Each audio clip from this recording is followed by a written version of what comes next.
அனைவருக்கும் வணக்கம். மேசராசிக்காரர்களுக்கு கஷ்டத்தின் பிடியில் சிக்கி தவிக்கும் மேசராசிக்காரர்களுக்கு உறுதியாகவே காத்திருக்கும் மகிழ்ச்சி என்று சொல்லக்கூடிய வகையில் இந்த வாரத்தில் எதிர்பார்ப்பதை காட்டிலும் சாதகமாக எந்தெந்த நிகழ்வுகள் அமையப் போகின்றன என்பதை ஆராய்ந்து பார்க்கும் போது உறுதியாகவே மேசராசிக்காரர்களுக்கு இந்த வாரத்தில் கிரகநிலைகளின் அமைப்பு நீங்கள் எதிர்பார்ப்பதை காட்டிலும் மிக சிறப்பான நல்ல வாய்ப்புகளையும் சந்தர்ப்பங்களையும் ஏற்படுத்தி கொடுப்பதோடு மட்டுமல்லாது மிக பெரிய அளவிலான நெருக்கடிகள் சிரமங்கள்ல இருந்து வெளிவருவதற்கான நல்ல சந்தர்ப்பத்தை ஏற்படுத்தி கொடுக்கிறது. கஷ்டத்தின் பிடியில் சிக்கி தவிக்கும் மேசராசிக்கு காத்திருக்கும் மகிழ்ச்சி என்று சொல்லக்கூடிய வகையில் பல நல்ல நிகழ்வுகளை உறுதியாகவே இந்த வேளையில் சந்திப்பதற்கான சாத்தியக்கூறுகள் உண்டு. ஏனென்றால் ராசியின் அதிபதியாக இருக்கக்கூடிய செவ்வாய் இந்த வேளையில் எதிர்பார்ப்புகளை பூர்த்தி செய்யும் 7ஆம் இடத்தில் வலுவாக வீற்றிருக்கிறார். ராசியின் அதிபதி எதிர்பார்ப்புகளை பூர்த்தி செய்யும் 7ஆம் இடத்தில் இருப்பதோடு மட்டுமல்லாது அவரது பார்வை ஜென்மராசியின் மீது அபரிவிதமாக கிடைப்பதால் நீங்கள் எதிர்பார்ப்பதை காட்டிலும் மிக சிறப்பான நல்ல வாய்ப்புகள் விரைவாக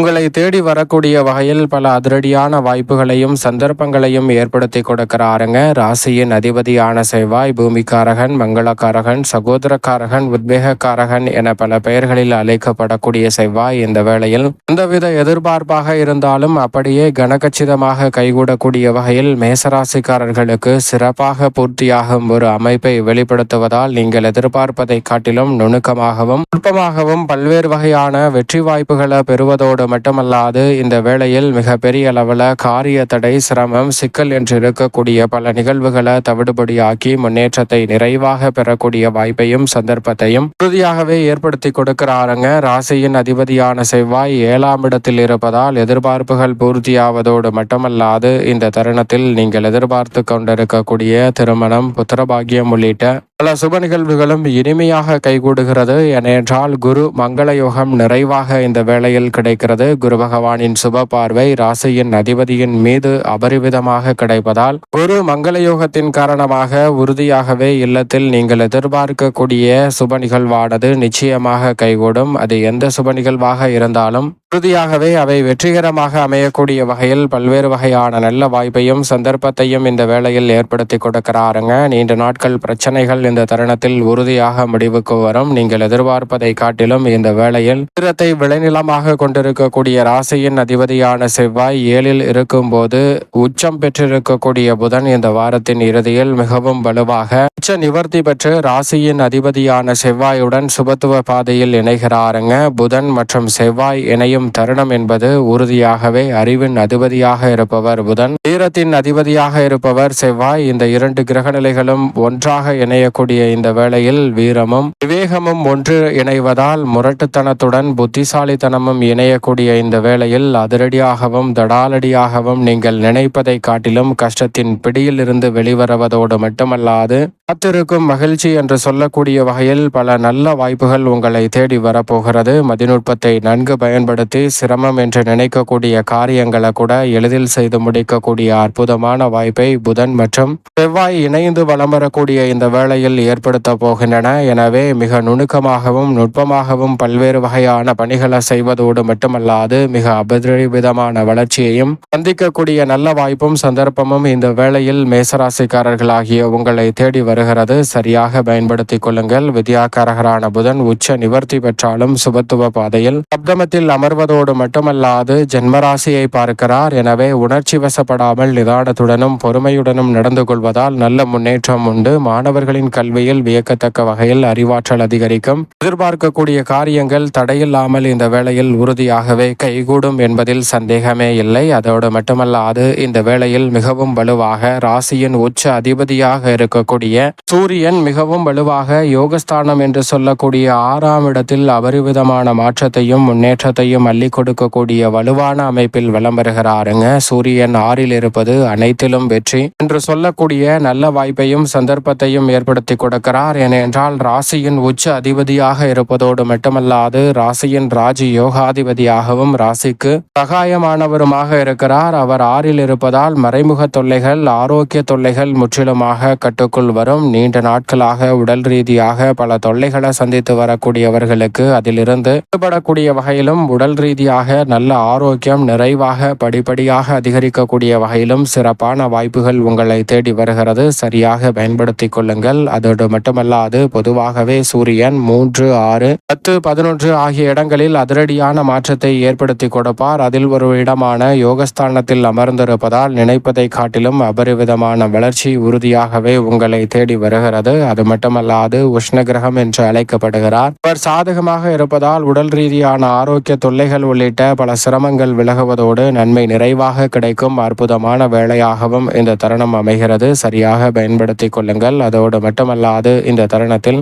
முழு சுபகிரகம் என்று அழைக்கக்கூடிய ராசியின் அதிபதியான செவ்வாய்க்கு நட்பு கிரகமாக இருக்கக்கூடிய குரு பகவான் வெற்றிக்கு உரித்தான 3ஆம் இடத்தில் வலுவாக வலம் பெறுகிறார். மிக விரைவில் அவர் உச்சம் பெற போகிறார். எனவே இந்த தருணம் என்பது மேசராசிக்காரர்களுக்கு குருவின் அமைப்பால் நிறைந்த நன்மையை பெற்றுத்தரும் அமைப்பாக பார்க்கப்படுகிறது. குரு பகவான் ராசியின் அதிபதியை பார்ப்பதாலும் பல இடங்களை வெளிப்படுத்துவதாலும் நிறைந்த நன்மை இந்த தருணத்தில் உண்டு. குரு பார்க்கின் கோடி நன்மை என்று சொல்லக்கூடிய வகையில் எந்தவிதமான எதிர்பார்ப்பாக இருந்தாலும் காத்திருக்கும் மகிழ்ச்சியாக அவை உடனடியாகவே கைகூடக்கூடிய அற்புதமான வேளையும் சந்தர்ப்பமும் இந்த தருணத்தில் மேசராசிக்காரர்களுக்கு உண்டு. குடும்ப ரீதியாக எந்த ஒரு காரியத்தை கையில் எடுத்தாலும் சிறு சிறு அலைச்சல்கள், சின்ன சின்ன மன வருத்தங்கள் ஏற்படலாம். ஆனால் உறுதியாக நீங்கள் எதிர்பார்க்கக்கூடிய காரிய வெற்றியை பெறும் தருணமாக இந்த வேலை அமைகிறது. எனவே சரியாக பயன்படுத்திக் கொள்ளுங்கள். அனைத்திலும் காரிய வெற்றி நிறைவாக கிடைப்பதோடு மட்டுமல்லாது மிக பெரிய அளவிலான சிரமம், சிக்கல் போன்றவற்றை தவிர்த்து முன்னேற்றத்தையும் வளர்ச்சியையும் நிறைவாக மாற்றிக்கொள்ளக்கூடிய நல்ல வாய்ப்பும் சந்தர்ப்பமும் இந்த வேளையில் அபரிவிதமாக கிடைக்கிறது. எனவே சரியாக திட்டமிட்டு நுட்பமாக இந்த வேலையை பயன்படுத்திக் கொள்ளுங்கள். மிக பெரிய அளவிலான அதிரடியான மாற்றம் உறுதியாகவே உங்களை தேடி வரும். எனவே சரியாக பயன்படுத்திக் கொள்ளுங்கள். அதோடு மட்டுமல்லாது விரயத்தில் ராசியின் நீச்சாதிபதி வக்ரம் பெற்றிருப்பது முற்றிலுமாக வரவேற்கத்தக்க ஒரு அமைப்பாக பார்க்கப்படுகிறது. ராசிக்கு சகாயமற்றவராக இருக்கக்கூடிய சனி பகவான் வக்ர பெற்று வலுவிழந்த அமைப்பில் பலம் பெறுவதால் இந்த வேளையில் வீண் அலைச்சல், சிரமம் நிச்சயமாக கட்டுக்குள் வரும். உத்தியோகம், தொழில் ரீதியாக பல பணிகளை திறன்படவும் சிறப்பாகவும் கையாளக்கூடிய நல்ல சந்தர்ப்பம் கிடைக்கிறது.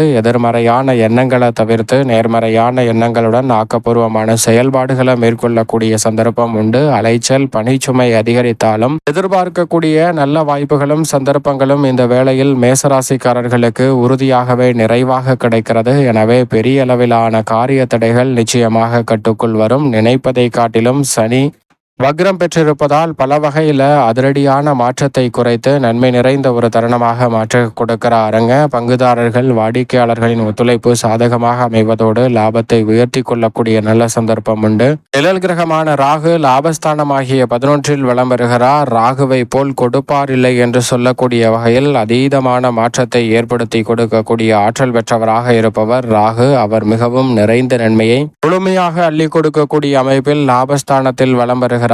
எனவே நீங்கள் நினைப்பதை காட்டிலும் மேசராசிக்காரர்களுக்கு பல காரிய தடைகள் விலகுவதோடு வெற்றி வாய்ப்பும் முன்னேற்றமும் எளிதில் கைகூடும். மிகப்பெரிய அளவில் சிக்கல், சிரமம் என்று இருக்கக்கூடிய காரியங்களை தவிடுபடியாக்கி முன்னேற்றம் நிறைந்தவையாக மாற்றிக்கொள்ள முடியும். அது மட்டுமல்லாது மற்றொரு நிழல் கிரகமான மோட்சக்காரகரான கேது பூர்வ புண்ணியஸ்தானமாகிய 5இல் வலம் வருகிறார். கேது 5இல் இருப்பதோடு மட்டுமல்லாது அவர் சுக்கிரனுடனும் இணைந்திருக்கிறாருங்க. நட்பு கிரகங்களான கேதுவும் சுக்கிரனும் இணைந்திருக்கக்கூடிய வேளையில் உறுதியாகவே பூர்வ புண்ணியஸ்தானம் வலுப்பெறுகிறது. அது மட்டுமல்லாது புதிய நல்ல வாய்ப்புகள் லாபத்தை உயர்த்தி கொள்ளக்கூடிய வகையில் இந்த தருணத்தில் உங்களை தேடி வருகிறது. ஏனென்றால் கேதுவும் சுக்கிரனும் இணைந்து லாபஸ்தானத்தை வலுவாக பார்க்கின்றன. எனவே இந்த தருணத்தில் கலைத்துறை, அரசியல் துறை உள்ளிட்ட பல பணிகளில் லாபம் நிறைவாக அமைவதோடு பெரிய அளவிலான நெருக்கடிகளும் சிரமங்களும் உறுதியாகவே விலகி நன்மை நிச்சயம் நிறைவாக கிடைக்கும். அதோடு மட்டுமல்லாது சந்திரனை பொறுத்த வரைக்கும் 8, 9, 10 ஆகிய இடங்களில் வலம் வர போகிறார். சந்திரன் அஷ்டமத்தில் இருக்கும்போது கவனத்துடன் இருங்க.